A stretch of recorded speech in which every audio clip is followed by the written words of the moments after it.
RDI, en Guyane, c'est de la musique, des infos et du sport. RDI sur 105.1 à Cayenne et 88.4 à Kourou. Nous avons avec nous ce matin Alain Pollemin, puisque Yann a Café Sport, c'est un tandem. Rapprochez-vous du micro, je sais que vous avez une voix qui porte, je sais que vous avez une voix de stentor et que vous êtes réveillé très tôt ce matin. Avez-vous pris un thé ou un café, Alain, ce matin? Bonjour, bonjour Fly, bonjour à tous et à toutes. Je dirais carrément ce matin une petite marche, pas encore de thé ni de café. Ah, donc une marche. Une petite marche. Ce qui m'indique que vous êtes bien réveillé.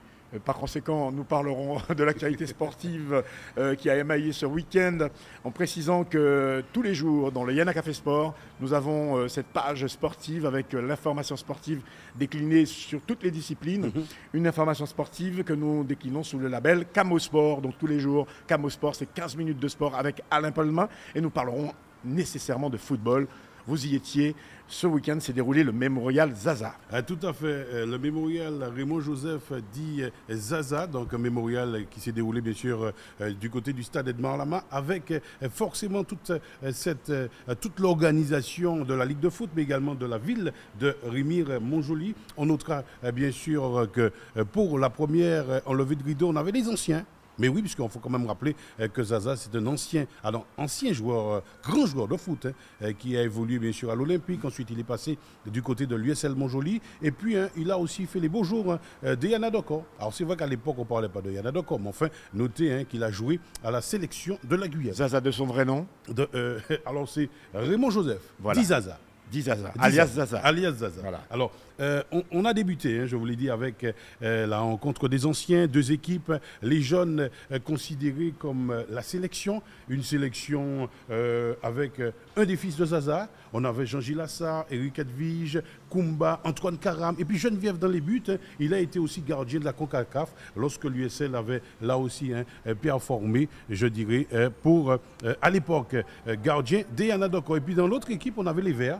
Alors les Verts, on avait certes Mogès, Faubert, Delva, Jean-Marc Edwige, Marcel Lama ou encore Nelson. Et puis dans les buts, on avait aussi Bruno. Bruno qui a aussi été un des gardiens d'Yana Doko. Score final, 4-3 pour l'équipe, on va dire les jaunes, la sélection qui a défait les Verts, 4-3. Voilà ce qu'on peut noter sur cette rencontre. Alors, ce que je vous propose, c'est d'écouter Faubert Frédéric qui nous parle de ce Zaza, ce légendaire Zaza. On écoute. Faubert Frédéric, vous avez joué au mémorial Joseph Raymond dit Zaza, vous avez connu Zaza, vous avez joué avec Zaza. Que pouvez-vous nous dire sur Zaza? Zaza, je l'ai vu venir au football, puisqu'à l'époque, il était à l'Olympique. Mon père était le grand dirigeant de l'Olympique de Cayenne. Je l'ai vu venir, puisque quand je venais en vacances, j'allais à l'entraînement avec l'Olympique. Et après, il a quitté l'Olympique lorsque mon père a quitté la Guyane. Il était muté en tant que douanier en métropole. Le docteur Lama s'est permis de venir. Il a ramené ni Zaza, ni Diomar, ni Toutou, qui s'appelle François, dit Toutou, qui étaient des piliers de l'Olympique, et c'est comme ça qu'ils ont monté l'USL Montjoly. Après, bon, je suis revenu en Guyane, j'ai joué à l'USL Montjoly. Mais bon, j'ai joué à l'USL Montjoly parce que le docteur Lama m'avait permis de rentrer travailler en Guyane par invitation à l'époque. On parle de Zaza en grand bien. Je voyais Laron, voir Luron, et un jour je suis arrivé, j'ai dit, Zaza, assis à l'enbolit, et puis regardez, nombre de buts marqués en une saison, que nombre de buts ratés, pour être pas doublé ou triplé le nombre de buts marqués. Regardez-moi, dis-moi, oui, vas-y, tu as raison, parce que c'est un chien fou. Il allait vite, il shootait fort, il donnait n'importe quel.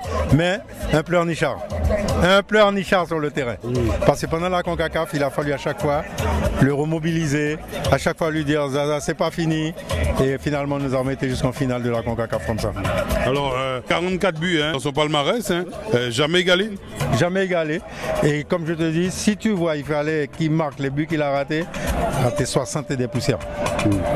Parce que vraiment, il avait la chance d'être devant les buts. Quelle image que vous gardez de Zaza?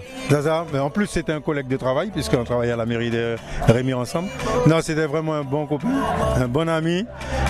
La rigolade en permanence.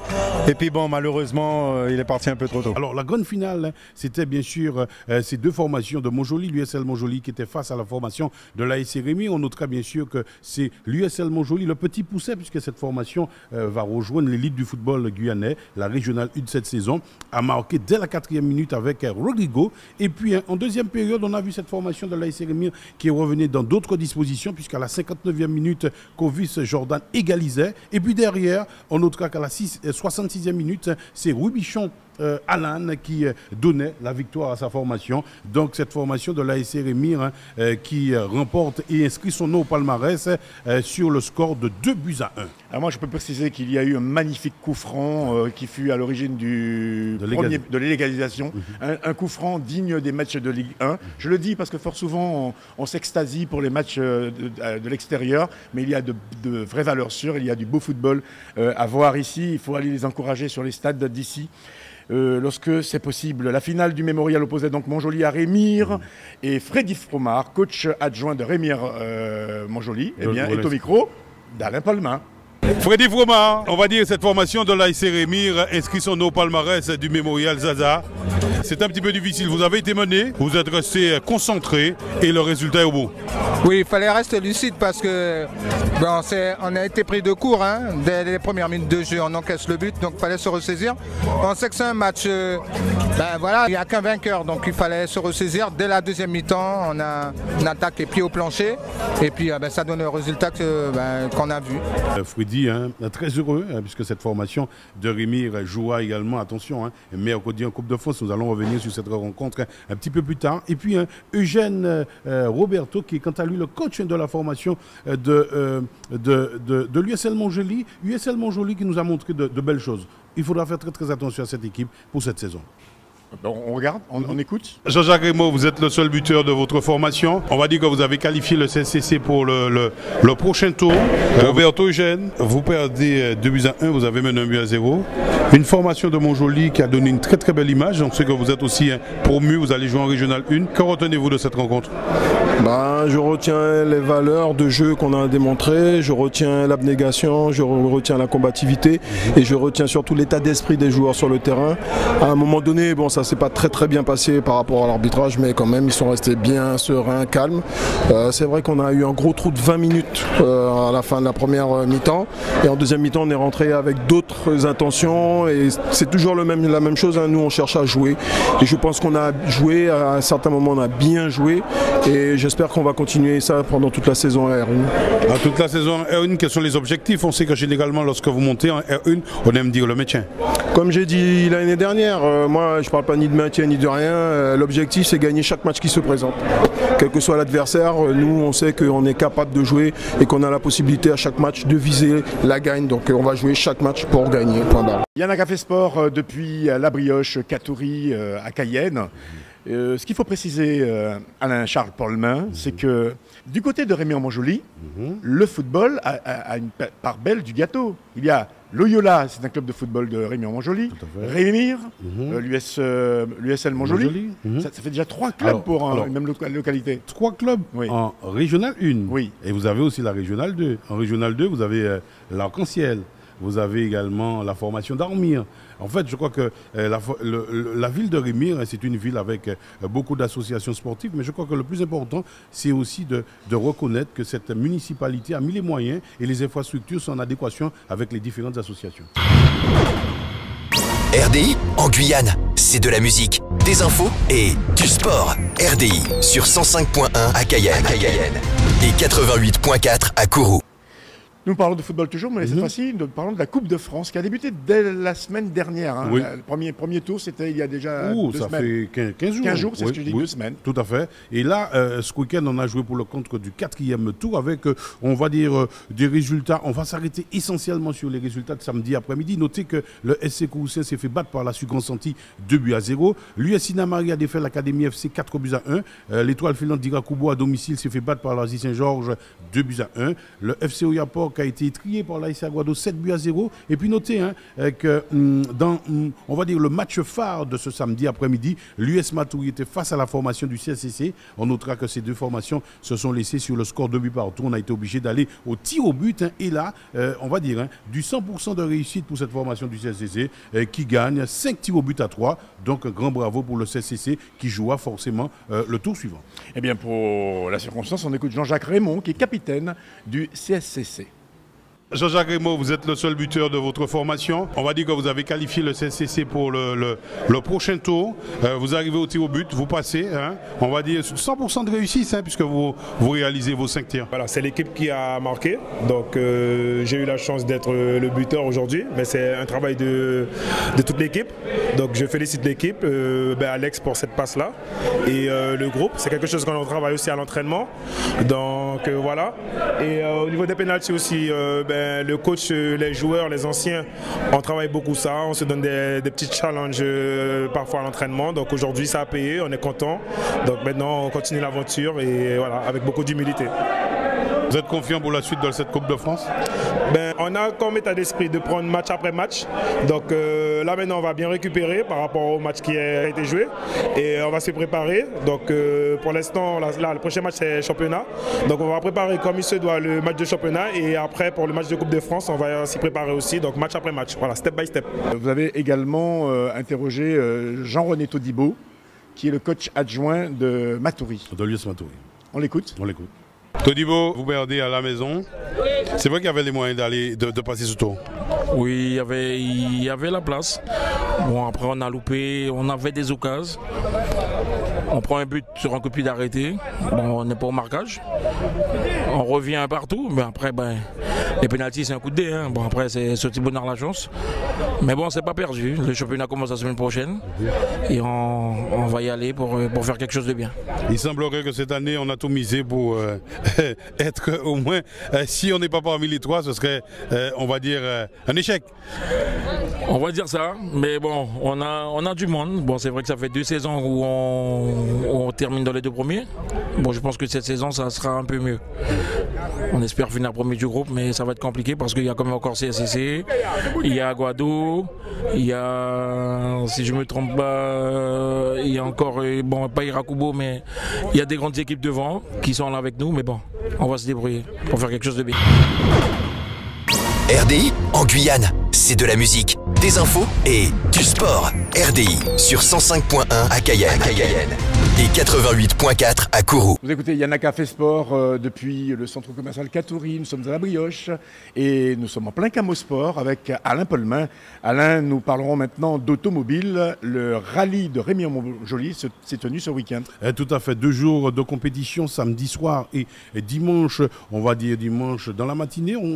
Une épreuve qui s'est terminée aux environs, puisqu'on a pris du retard, qui s'est terminée aux environs de 14h30. 7 véhicules au départ. Les 2 spéciales de nuit, alors c'est vrai qu'on avait annoncé 4 spéciales de nuit, malheureusement 2 spéciales ont pu se réaliser. On va quand même noter que les riverains ont mis un petit peu, ont donné le ton. Alors c'est vrai que l'organisation, pour ne pas prendre trop de retard sur l'épreuve, a été obligée d'annuler, je dirais, les 2 autres spéciales. Ensuite, les spéciales de jour. Lorsqu'on fait le cumul, c'est l'équipage Lionel Louisor, Gary Losto qui vire en tête en 16 minutes 2 secondes et 98 centièmes devant Eric Adelson et Herman Chipouka en 16,04,25. Jean-Marie Bardou et Mélisse Bardou, père et fille, terminent à la 3e place en 16,96. On notera également que sur cette épreuve, on avait un équipage avec aux commandes une féminine en la personne de Léodate Mathieu et son frère Ludris Léodate qui termine 5e en 19,03,92. Eh bien, parlons d'une autre femme qui est la directrice de course, elle s'appelle Carole Jacques. Elle était au micro d'Alain Polmain. On va dire grande satisfaction, tout est fini. Pleinement satisfaite. C'est la première course organisée par le nouveau bureau et nous sommes heureux que tout se termine parfaitement bien. Heureuse. Alors, on a eu la bénédiction du Seigneur, pas de pluie. Le public est là. Lorsqu'on voit un petit peu ce que nous a mis la mairie de Rémy-Montjoly, on se dit qu'on peut faire encore beaucoup de choses dans cette belle Guyane. Ah si, le souci quand même qu'il est à noter, c'est que nous avons parfois des riverains qui nous causent des problèmes et ça retarde les courses. Mais je pense que c'est une habitude à instaurer en Guyane et petit à petit, l'oiseau fait son nid. Merci et félicitations. Merci beaucoup. Le Camosport suite avec Alain Polman, nous parlons d'automobile et du rallye de Rémy-en-Montjoly. Il y a eu une mésaventure pour un des pilotes hier. Tout à fait, l'équipage Cam Ruffin qui était leader à la suite des 2 spéciales de la soirée, de samedi soir. Et lors de la première spéciale de jour, dimanche matin, le moteur qui casse, on va dire. C'était là aussi, on peut parler d'équipage malheureux. Eh bien, qui mieux que Ruffin Cam pour nous en parler au micro d'Alain Polman. Cam Ruffin, c'est vrai que le rideau est tombé sur le rallye de Rémy-Montjoly. J'imagine beaucoup de frustration. Vous étiez leader à un moment donné, hier soir, après les 2 spéciales. Et puis aujourd'hui, ce matin, première spéciale du jour, un problème mécanique. Exactement, c'est bien ça. Hier, j'étais leader, j'étais premier des scratchs et tout. Et aujourd'hui, quand on a démarré, on a eu un problème de courroie de distribution qui a lâché. Il a pété le moteur, il est parti en 1000 morceaux. Donc c'est frustrant parce qu'on avait envie de s'amuser avec les autres. J'avais un fardeau, c'est comme un maillot jaune, j'avais le maillot jaune sur le dos et tout le monde devait me déshabiller. En fait, ils ont perdu un peu de plaisir parce qu'ils prenaient un peu de plaisir à venir l'enlever sur mon dos. C'est ce qu'ils voulaient. Mais bon, après, c'est pas dit que ça aurait été ça. Mais bon, ça donne du charme, ça donne un peu de goût. Mais dommage. Ce n'est que partie remise. Alors visiblement, le prochain rendez-vous, ce sera fait septembre. Là, au Caïmaré, on solide là. Alors, normalement, oui, mais préparer un moteur de compétition comme ça demande beaucoup d'argent surtout. Donc, on fera appel à des sponsors. S'ils peuvent bien nous aider, on fera de la partie. Sinon, il va falloir attendre parce que refaire un moteur comme ça, ça dépasse les 13 000 €. Et la transition est toute faite. Vous parlez de sponsors. On sait qu'en automobile, on souffre énormément parce que bon, les partenaires ne sont pas non plus pléthoriques. Ben, écoutez, moi, ce que je dis, c'est pas seulement les partenaires. C'est-à-dire qu'aujourd'hui, on ne peut pas, comme dans le temps où il y avait des sponsors qui avaient une entreprise, on va dire entre guillemets, une boîte noire, qui pouvait dire, bon, dans la boîte noire, je peux aider quelqu'un, faire du sponsoring. Aujourd'hui, vous savez qu'on est surveillé par la banque, on est surveillé partout. On ne peut pas se permettre de sortir de l'argent comme ça facilement et c'est beaucoup plus difficile. Même en sachant que nous, on a une association sportive automobile où on peut donner des factures. Et avec ces factures-là, ça peut être défalqué des impôts. Mais bon, faire le mouvement, c'est toujours compliqué. Donc, à chaque fois qu'on tape à une porte pour nous aider financièrement, pour éventuellement le sport et tout, c'est toujours difficile de répondre oui. Il y a quelques-uns qui répondent, mais c'est pas évident. Donc, on sait déjà et ça traîne et des fois, ça prend du temps. Et par contre, les pièces, ça coûte cher. Forcément, on prend de l'âge, on prend goût également, on revient, mais il semblerait que durant 25 ans, on avait mis la clé sous le paillasson.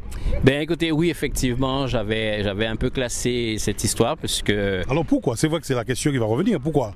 Ben, préparer une voiture de compétition, effectivement, ça demande cher. Ça demande... quelqu'un qui aime ça, il faut qu'il ait les moyens. Bon, à côté de ça, cette histoire d'argent et de comment ça s'appelle, de sponsors, c'est pas évident. Mais pendant le Covid, j'avais une voiture, une vieille qui était dans la cour, qui traînait. Et comme pendant le Covid, on était confinés, j'avais rien à faire. Donc j'ai préparé la voiture, ce qui fait que je suis revenu. Mais tout a été fait de mes mains. Donc j'ai tout préparé moi-même et c'est devenu ce que c'est devenu aujourd'hui. Et qui arrive à battre les voitures que vous savez aujourd'hui qui est sur le plateau. Ainsi va la vie. Elle s'en va avec des mésaventures pour certains, tandis que pour d'autres, eh bien, les planètes sont alignées. C'est le cas de Lionel Louisor qui cumule la fonction de président, qui était participant à la course et qui a gagné. Mais qui a gagné, on va dire, dans les spéciales de jour, cette formation, cet équipage de Lionel Louisor et l'Osto ont mis le paquet pour aller chercher cette belle victoire, un président forcément heureux, Fly. Première course de la saison, vous mettez tout le monde d'accord, vous remportez ce rallye de Rémy-Montjoly. On peut aussi dire encore bravo à la ville de Rémy qui vous a donné un véritable coup de main. C'est vrai, tout à fait. Ils ont mis ce qu'il faut là où il faut. On avait les barrières, on avait les riverains. Il y en a qui sont réticents, il y en a qui disent que c'est acceptable, ça reste un sport. Mais vous savez, il existe de bonnes et de mauvaises personnes. Mais on n'est pas fâché pour autant et on reviendra. Alors on est un petit peu sur surpris lorsqu'on entend un petit peu ce discours, les riverains, des compétitions qui se font une fois tous les 2 mois. Malgré ça, il y a des réticences, c'est un petit peu dommage. Il faut quand même laisser aussi à cette discipline le soin de se développer. Je ne dirais pas une fois tous les 2 mois, je dirais une fois tous les 6 mois, dans l'année, une fois dans l'année, je le dirais comme ça, puisqu'il y a Rémy-en-Montjoly, il y a Matoury, il y a Sinamari, nous irons même à Saint-Laurent. Le RSMA nous accompagne, le colonel est même d'accord qu'on fasse une spéciale à l'intérieur du RSMA de Saint-Laurent. C'est très fort, c'est très beau. Et elle sera bien longue la spéciale, elle fait quand même 4 km et quelques à l'intérieur. Hein. Donc c'est un projet qui est déjà acté? C'est déjà acté et le dossier nous allons le déposer à la préfecture comme il faut, comme il se doit, afin que les autorisations soient mises en place. Alors qu'est-ce qu'on va retenir de cette première édition du rallye de Rémy-Montjoly? Je dirais que c'est un franc succès parce que j'ai vu beaucoup de personnes, il y avait beaucoup de monde sur le circuit, aussi bien hier soir que ce matin, et l'apothéose sur le site de la mairie de Rémire. Il y avait beaucoup de monde et les gens sont contents. Les gens ont vu de belles choses, ils sont contents avec des pilotes hommes, parce qu'on trouve le plus souvent des pilotes hommes, mais il y avait des équipages féminins, dont Léodade Mathieu, qui a fait des prouesses et elle n'arrête pas de s'améliorer d'année en année. Et on a vu un Bardou avec sa fille. Attention, ça qui fait mal dans les années à venir. Tout à fait. Bardou avec sa fille, il est en train de la former. En tant que copilote, n'importe comment, elle sera au top. Et je pense qu'en tant que pilote aussi, elle sera aussi au top. RDI en Guyane, c'est de la musique, des infos et du sport. RDI sur 105.1 à Cayenne et 88.4 à Kourou. Suite de ce Camosport, suite et fin d'ailleurs, l'Assemblée Générale en handball a eu lieu ce week-end. Tout à fait, c'était samedi matin au Mercure Amazonia. On notera bien sûr que tous les points ont été votés à l'unanimité. Des médailles ont été attribuées pour services rendus au hand. Donc Amanda Garin, première vice-présidente de la Ligue, Maud Mirval, deuxième vice-présidente de la Ligue, Patricia Legel, coach de l'USLM Handball, et Patrick Bruno, président de la commission territoriale d'arbitrage, autrement dit la CTA, a aussi été honoré. On notera forcément que les compétitions devraient débuter par le Trophée des champions le 8 octobre prochain. Le vainqueur de la Coupe 2022 contre le champion de Guyane 2022, autrement dit chez les filles Geldar Doku à JSE, et puis chez les filles Geldar RHK. Voilà le menu prévu au mois d'octobre. Et pour terminer, du volleyball au menu. Et hier soir encore, tard dans la nuit, se déroulait un tournoi de beach volley. Tout à fait, c'était la 4e journée du championnat. 12 équipes masculines, 8 équipes féminines et 8 équipes de 3x3 mix. Concernant les résultats, en 3x3 mix, victoire de Mama Cléta devant les Mousquetaires et la Team Sainte-Rose. 2x2 féminins, Gisèle et Soraya devant Viviane Tessa et Leila Lynch. Et puis en 2x2 masculins, on notera la belle victoire de Joël et Gilles face à Marc. En deuxième place, on retrouve Marc Olivier et Kevin. Bien, merci Alain Polmin pour ce tour d'horizon. Peut-être un dernier mot avant de conclure. Tout à fait, dernier mot avec l'athlétisme, et on profite bien évidemment pour saluer la nouvelle présidente, Madame Huguette, de la Ligue d'athlétisme. Ce sera bientôt notre invité. Tout à fait, de la Guyane. On notera que Gémia Joseph a encore écopé d'une médaille d'or ce week-end. Mais là encore, on la félicite en lui souhaitant tout plein de bonnes choses. Ça fait une belle collection et ça nous laisse des perspectives plutôt radieuses pour elle. Alain Polmin, tout cela ne serait pas possible sans l'aide de partenaires qui sont fidèles et indéfectibles, quelles que soient les situations. Donc la team À peine touchée remercie qui? Merci beaucoup. JNC Création. Il est organisé. Voilà, merci beaucoup. Merci beaucoup. JNC Création pour faire vivre la passion du bijou. On remercie également la station Jean d'Or, une mine d'idées de création toute l'année. Le bananier JF9, Mister Boucan, Torstin, Maison Tarin, la CACL, Rangers Sécurité et bien évidemment la Sarah. RDI en Guyane, c'est de la musique, des infos et du sport. RDI sur 105.1 à Cayenne et 88.4 à Kourou. Vous avez parlé de sport tout à l'heure et de sport automobile. Alors, juste une question. Est-ce que 50 km/h c'est rapide? 50 km/h. Oui, est-ce que ça va vite à 50 km/h? Vous parlez en course automobile en général, 50 km/h, est-ce que c'est vite ou pas? Alors, je dirais tout simplement, tout dépend du secteur. Si vous êtes sur la 2x2 voies, 50 km/h, c'est tranquille. Oui. Si vous êtes en zone urbaine, 50 km, il est moins trop. Bon, alors je vais vous dire, Alain Polmin, 50 km/h, c'est toujours 50 km/h. Oui. Où que vous soyez, où que vous vous trouviez, 50 km/h, c'est une vitesse qui est importante à respecter, surtout en milieu urbain. Parce que si vous prenez de plein fouet un jeune sur un scooter à 50 km/h, vous n'imaginez pas les dégâts que cela peut occasionner.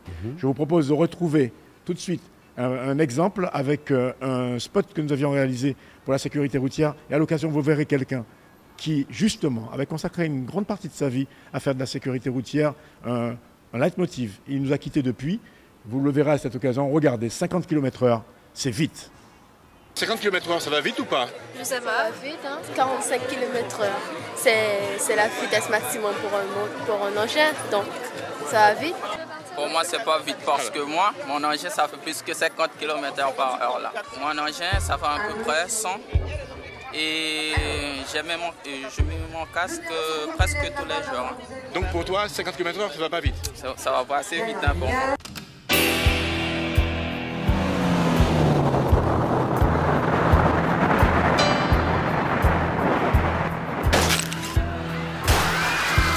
Voilà, on est sur un choc à moins de 50 km/h.